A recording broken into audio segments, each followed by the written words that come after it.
स्वागत है आज की इस वीडियो में। उम्मीद है आप लोगों को आवाज़ आ रही होगी। अगर आवाज़ आ रही है तो प्लीज़ एक बारी मुझे अपडेट कर दीजिए कि आप लोगों को आवाज़ आ रही है। टॉपिक को 10 मिनट बाद में स्टार्ट करेंगे। जैसा कि बताया गया है कि कल की लीला आरंभ, कल की आगमन 2025। तो ये सारी बातें जितनी भी हैं वो आज के टाइम से मेल खा रही हैं और सभी लोग उसको जानना चाह रहे हैं। तो आज यही टॉपिक मैं आप लोगों के सामने लेके आया हूँ। तो स्टार्ट अगर आप कहते हैं तो अभी कर लेते हैं, नहीं तो आप लोगों के प्रश्नों से स्टार्टिंग करते हैं। ठीक है, अभी मैं स्टार्ट कर रहा हूँ। फिर हम लोग सबसे पहले जो बात करते हैं, हम लोग कहते हैं कि कल्कि और कलयुग। कलयुग की एक ऐसी अवधि, ऐसा मानकदंड जिसमें ये बोला जा रहा है कि आने वाले टाइम के अंदर बहुत सारी जगहों के ऊपर बहुत सारा कालखंड बदल जाएगा, बहुत सारी चीज़ें बदल जाएंगी।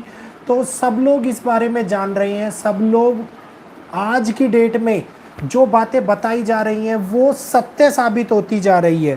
पहला पॉइंट, सबसे पहले राजस्थान, गुजरात, उड़ीसा के लोगों से पूछना चाहूँगा कि अभी 2 दिन पहले वीडियो के अंदर डाला था हम लोगों ने, और मैंने आप लोगों को ये बोला था कि बहुत बड़ा तूफान, जल भराव की स्थिति उत्पन्न हो सकती है। तो राजस्थान के जयपुर, मध्य प्रदेश के उज्जैन, इंदौर, बगाड़ी, ये बहुत सारे ज़िले हैं, जबलपुर, जहाँ पे स्थिति गंभीर उत्पन्न हुई है। उड़ीसा के अंदर भी जल भराव की स्थिति उत्पन्न हुई है। आगे टाइम पीरियड बोल दिया गया है, सभी लोगों को आगे चेतावनी दे दी गई है कि आने वाले टाइम के अंदर बहुत कुछ घटित होने वाला है।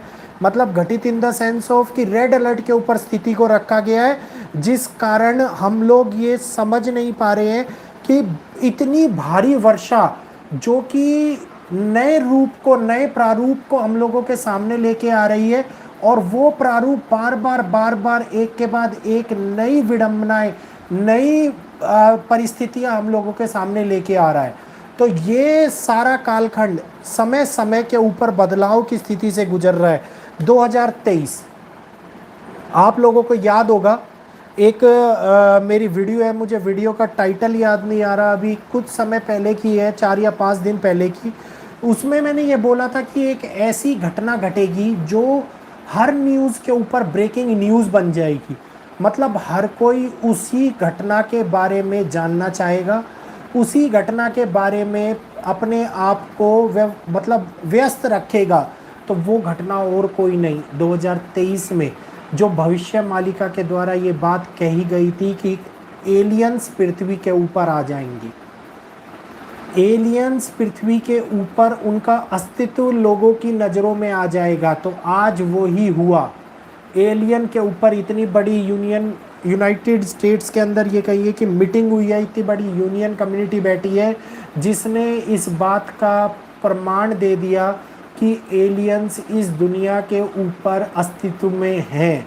मतलब कहीं ना कहीं पे, किसी ना किसी जगहों के ऊपर एलियंस का अस्तित्व है, उसके ऊपर रिसर्च चल रही है। कोई यूएफओ, दुर्घटनाग्रस्त यूएफओ भी अमेरिका के अंदर रखा गया है। तो ये सारी की सारी बातें 2023 के अंदर ही क्यों निकल के आई? क्यों हम लोगों के सामने ये सारा कालखंड दोहराया जा रहा है? क्यों एक के बाद एक 2023 एक ऐसा कार्य कर रहा है कि जो नई रूपरेखा, नए निर्माण का कार्य कर रहा है? तो अब आज मैं आप लोगों को जो बोलने के लिए आया, आप लोगों ने टाइटल देख लिया होगा, डेट्स देख ली होंगी। जुलाई 2023 से बड़ी, बहुत ही बड़ी समस्याएं हम लोगों के सामने निकल के आने वाली हैं।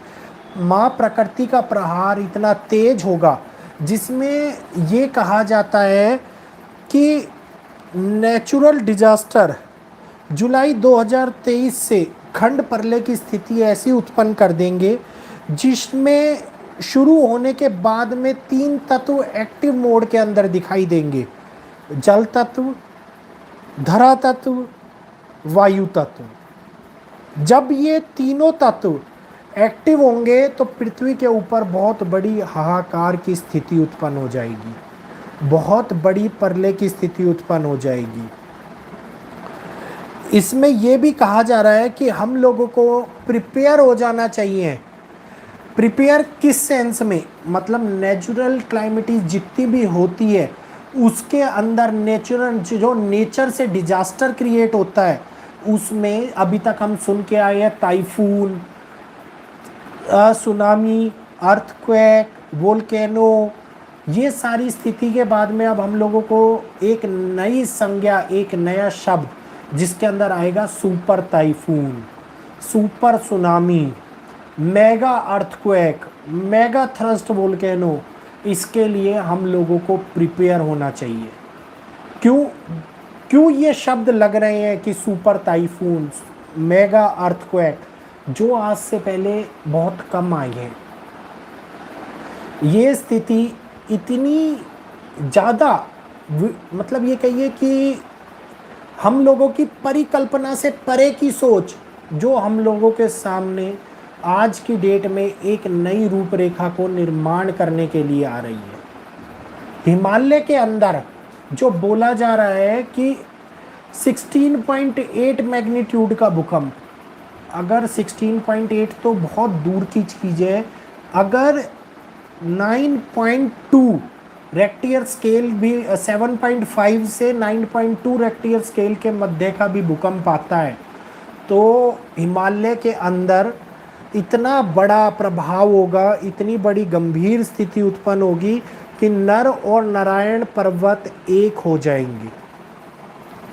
हम इसके ऊपर चर्चा करने के लिए नहीं आए, हम आए कि हम लोग कलयुग एक ऐसा युग है जिसके अंत की ना सीमा है ना उसके शुरुआत का कोई छोर है।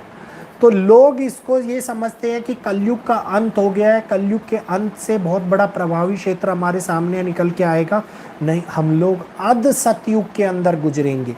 अध सतयुग एक ऐसा पड़ाव होगा जिसके प्रारंभ में कल की लीला का जन्म हो चुका होगा। मतलब ये जो बात मैंने आप लोगों को बताई है, ध्यानपूर्वक सुनिएगा। कल की लीला का जन्म हो चुका होगा। जिस क्वेश्चन का आप इंतज़ार कर रहे थे वो आज मैंने आप लोगों को बता दिया।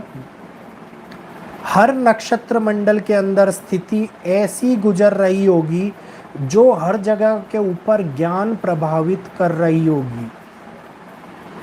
ये जो स्थिति है, इस स्थिति, इस कालखंड के अंदर जो ये गतिविधियां लिखी गई हैं, इसमें ये बताया जा रहा है कि जब सतयुग के अंदर हम लोग प्रवेश कर रहे होंगे तो हमारे पास में ये मानव रूपी शरीर आगे नए खंड में विभाजित होकर एक नया चोला धारण करेगा। मतलब हम लोगों को अनुबंधन भी नहीं होगा, हम लोगों को इस बात का मालूम भी नहीं होगा कि आने वाले समय के अंदर जब नया आदि सतयुग आएगा तो हम इस पंच तत्वों में जो पापी शरीर है वो सतयुग के अंदर नहीं ले जा पाएंगे। मतलब हम लोगों को एक नया चोला धारण करना पड़ेगा। वो चोला कौन सा होगा? वो चोला होगा ज्ञान रूपी प्रकाश का, वो चोला होगा भक्ति का। जो ये भक्ति का जो हम कहते हैं ना कि चोला पहन के चल रहे हैं योगी साधु, इस समय के ऊपर 33 कोटि देवी देवता धरा के ऊपर अवतरित हो चुके होंगे। और 2025 समय काल खंड बता रहा हूँ, 2025 के बाद में पंच महाभूत इतनी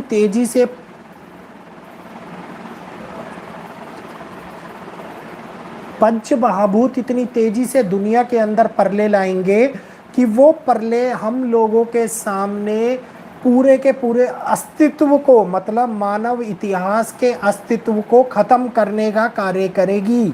तो ये परलेकारी समय, ये विडंबना, ये घटित कार्य हम लोगों के सामने देखने को मिलेगा।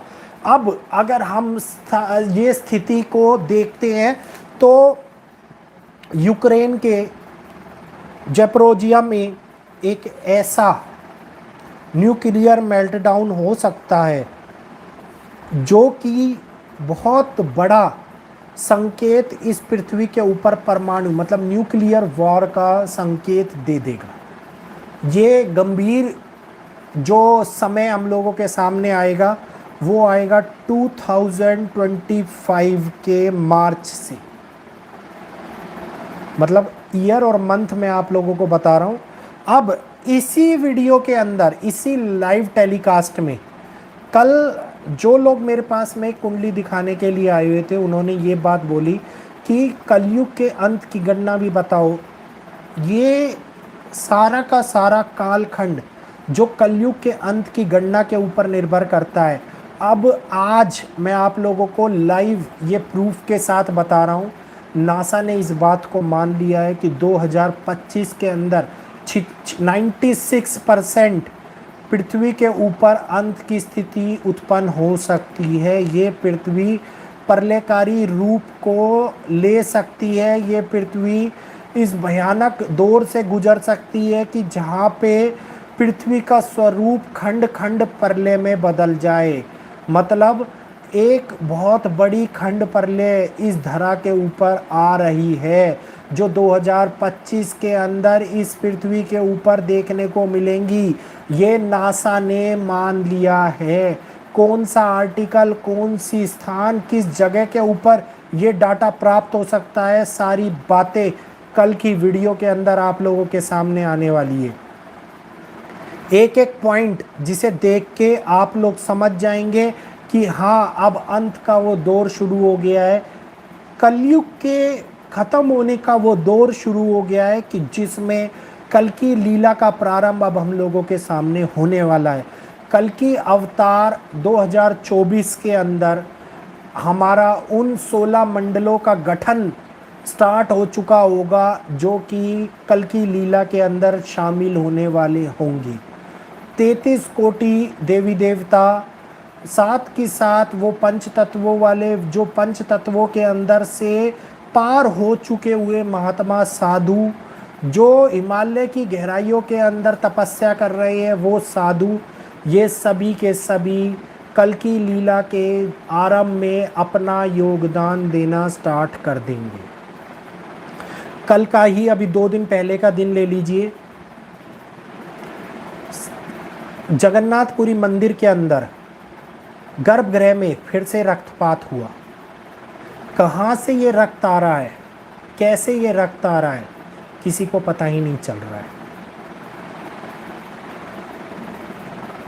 सेवक का पैर फिसला, सर पे चोट लग गई, नाक टूट गई, बहुत बड़ी समस्या उसके सामने निकल के आ गई। ऐसा दुर्घटना कभी आज तक जगन्नाथ मंदिर के अंदर देखने को नहीं मिली। जगन्नाथ मंदिर दोबारे से ये संकेत हम लोगों को दे रहा है कि अब वो समय आ चुका है, या तो प्रभु मंदिर को छोड़ के जा चुकी है। अगर हम इस बात को माने तो या तो प्रभु मंदिर को छोड़ के जा चुके हैं, या आने वाले समय के अंदर बहुत बड़ा कालखंड, बहुत बड़ा कलयुग का वो समय हम लोगों के सामने आ रहा है, जो कि एक नई अवधि को हम लोगों के सामने पेश करेगा। अब अगर मैं बात करता हूँ वैष्णो देवी धाम की, तो वैष्णो देवी धाम के अंदर जो लोग शुरू से जाते हुए आए, रिपोर्ट आई है कुल 13.8 सेंटीमीटर की माता की पिंडियों का साइज रह गया है। मतलब सुनने में हैरानी हो रही होगी, जो माता की पिंडियाँ कभी इस रूप के अंदर इतनी बड़ी हुआ करती थी, वो 13.8 सेंटीमीटर की रह गई हैं। और इसके अंदर अब माँ वैष्णो देवी जागृत हो गई है, ऐसा फील हो रहा है। पुरानी गुफा संपूर्ण रूप से बंद हो गई है, जिसमें से गुजर के लोग दर्शन प्राप्त करने के लिए जाया करते थे। वो गुफा जो अब आज के टाइम में लोग दर्शन प्राप्त करने के लिए जा रहे हैं, वो नई गुफा है, नई जगह है, जिसके अंदर लोगों को ज़बरदस्ती दर्शन के लिए भेजा जा रहा है।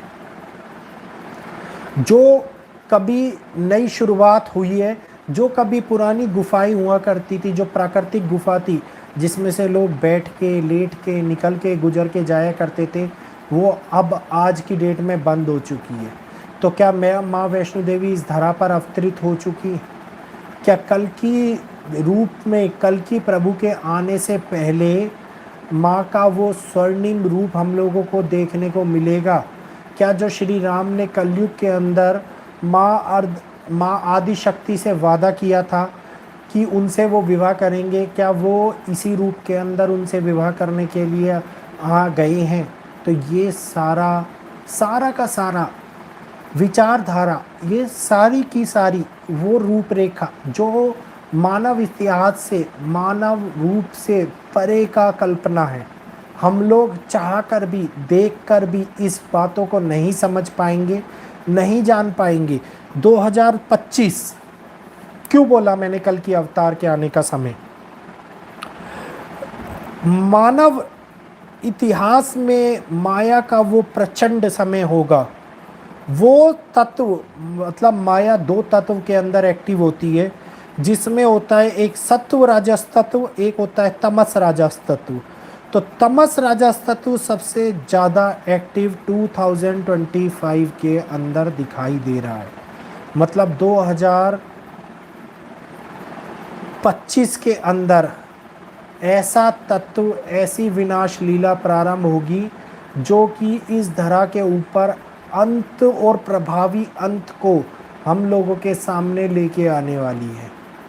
तो ये सारी जो डिटेल निकाली है, ये सारी की सारी निकाली है संध्या स्वर्णिम युग कालखंड 3 अध्याय 4 और दोहा और स्थिति 26। ये सारी बातें मैंने आप लोगों को बता दी। इसमें ये भी कह रहे हैं, जो साइंटिस्टों की अगर मैं बात मानता हूँ तो साइंटिस्ट ये भी कह रहे हैं कि नेचुरल डिजास्टर इतने ज़्यादा कोलेट्रल डैमेज को लेके आएंगे हम लोगों के सामने, जो कि हम 6th मास एक्सटेंशन के अंदर चल रहे हैं। मतलब 6ठे मास एक्सटेंशन में हम लोग जो चल रहे हैं, वो बहुत बड़ी खंड प्रलय को हम लोगों के सामने लेके आएगा। मतलब ये अंत का दौर, ये अंत का समय, एक के बाद एक ऐसी स्थिति हम लोगों के सामने उत्पन्न होने वाला है जो कि हमने कभी देखी भी नहीं होगी। तो मेरे हिसाब से आप लोगों के सारे प्रश्नों के जवाब टाइम, गणना, प्रूफ के साथ में इस वीडियो के अंदर मिल गए होंगे। अगर आप लोगों को ये वीडियो समझ में आ गई हो तो प्लीज़ मुझे बताइएगा। अब 2025 के अंदर वो समय भी आ सकता है जो ये दुनिया 3 खंडों के अंदर विभाजित हो सकती है।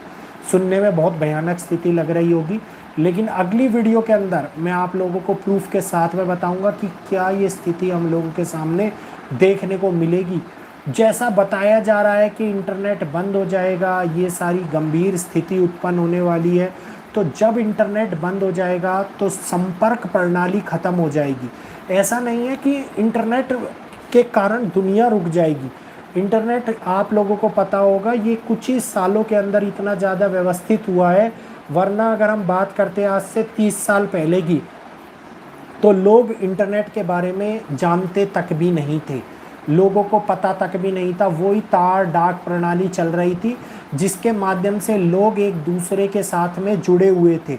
वही प्रणाली अब दोबारा से आप लोगों को देखने को मिल सकती है। ये बहुत बड़ी बात बता रहा हूँ मैं आप लोगों को।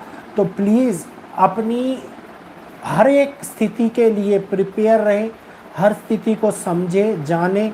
आने वाले कालखंड के अंदर कौन कौन सी स्पष्टता और अस्पष्टता रूप से पृथ्वी महाप्रलय लेके आएगी, जिसको समझना और ना समझना हम लोगों को बाद में पता लगेगा कि प्रिडिक्शन सत्य हुई है या नहीं हुई है। तो ये बात समझिए। और जो मैंने आप लोगों को बोला था कि आने वाले टाइम में, अभी 2023 के अंदर बहुत बड़ा वायरस जो कि महातबाही भी ला सकता है और महातबाही नहीं भी लाएगा तो एक ऐसा प्रचंड रूप देखने को मिलेगा कि जो हर जगह के ऊपर बड़े गंभीर बीमारी को जन्म देगा। तो ये जो आई फ्लू फैल रहा है, क्या ये वही वायरस है? अगर हम इस वायरस को उससे नहीं भी मानते, इस वायरस को, कि ये वो वायरस नहीं है, तो अभी 2024-25 के अंदर एक ऐसा वायरस भी आने वाला है जिसके अंदर मनुष्य बंदर रूपी हो जाएगा। मतलब बंदर के जैसा दिखने लग जाएगा, बंदर के समान दिखने लग जाएगा। मरकट करकट, अगर आप लोगों को नहीं पता होगा तो भविष्य मालिका के अंदर इनका संपूर्ण जिक्र किया हुआ है। सारी बातें भविष्य मालिका के अंदर लिखी गई है। विस्तार पूर्वक एक वीडियो बना के आप लोगों को बताऊंगा, समझा भी दूंगा, ताकि आप लोग इस बात को समझ पाएँ कि आने वाले स्थिति में वायरसों की लाइन लगने वाली है। मतलब एक नहीं, दो नहीं, पूरे के पूरे 75 वायरस इस पृथ्वी के ऊपर आएंगे, जो कि जिनके सामने कोरोना, ये कहिए कि बच्चा लगेगा हम लोगों को। मतलब इतनी भयंकर बीमारी हम लोगों के सामने आ सकती है जिसके सामने कोरोना बच्चा साबित हो सकता है। तो अब इस समय से हम लोगों को गुजरना है। अगर आज केवल और केवल एक ही रूप का सहारा लेके अगर हम आज अपने आप को प्रिपेयर नहीं करेंगे, वो है भक्ति, तो आने वाले टाइम के लिए हम बिल्कुल भी प्रिपेयर नहीं हो पाएंगे। तो प्लीज़ समझिए इस बात को, जानिए, नकारात्मक विचार वालों को रहने दीजिए, और आज की डेट में जो ये सारा समय कालखंड चल रहा है उसमें अपने आप को प्रिपेयर कीजिए, क्योंकि कौन बचेगा कौन नहीं बचेगा ये सब कुछ ऊपर वाले के हाथ में है। उसके ऊपर छोड़ते हुए, बिना किसी बात से डरे हुए, बिना किसी चीज़ से डरे हुए, अपने कर्मों को निभाते हुए इस दुनिया के अंदर हम आए हैं। इस दुनिया का आनंद लेते हुए हम लोग एक नई विचारधारा की शुरुआत कर सकते हैं, एक नए समय की शुरुआत कर सकते हैं। तो वीडियो समझ में आया हो तो प्लीज़ वीडियो को लाइक कीजिए, चैनल को सब्सक्राइब कीजिए। आज के लाइव सेशन में बस इतना ही, फिर मिलूंगा आपसे। उम्मीद है सभी के प्रश्नों का जवाब सभी को मिल गया होगा। तो बहुत बहुत धन्यवाद। जय जगन्नाथ, जय श्री कृष्ण।